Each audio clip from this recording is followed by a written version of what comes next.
puso nasa kanila na po ng tumatabi ko kami dito po ng pagbibigay. Ayun kumamit ang tawag na 30% donation. Ayun po pagbibigay po ng tulong sa aming contemporary manager, 1K manager at MMPDP. Sa parang tulong na namin yan. Since ang healthy, ay klase ng mga tangible. Siguro tayo ng financial. Diba? Yung pera ang binigay natin. Kasi kaya ko dito. Ito naman kung diba na ito. Since na ang earth mo, isa sa target is ready, ay magkaroon ng fair financial system.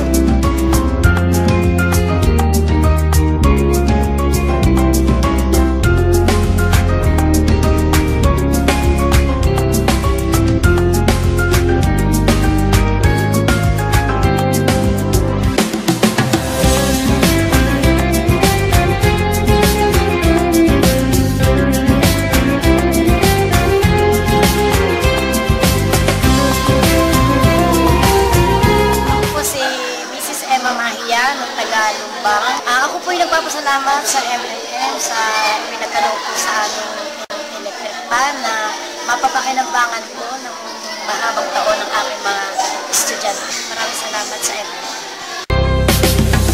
Ako po si Joel Onamia. Ako ang General PTA President ng Lumbang Elementary School. Ako ay nagpapasalamat sa gift giving na ginawa ho ng MMM sa aming school. Ito ho ay malaking katulungan sa aming mag-aaral. Ito ho ay para sa komportable at maaliwalas na pag-aaral ng aming mga anak. Ako si Rosie Narmersil. So, nung dumating po ang MMM, it's a great opportunity po sa amin na kami po ay mapabilang sa bibigyan nila ng mga electric fans. Kasi po, sa isang room na may estudyante kang 30 and above ay napakainit na.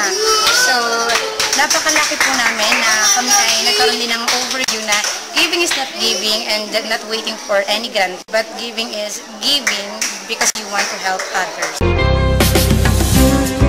Si Edarlyn de la Cruz ang nakatalagang officer in charge ng Lumbang Elementary School at kami po ay lubos na natutuwa at nagpapasalamat dahil po kami ay naging recipient ng MMM.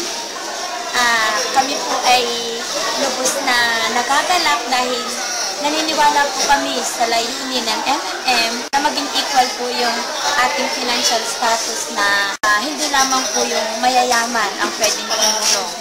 Kahit po ordinaryong tao ay malaki din ang ating maitulong. Salamat.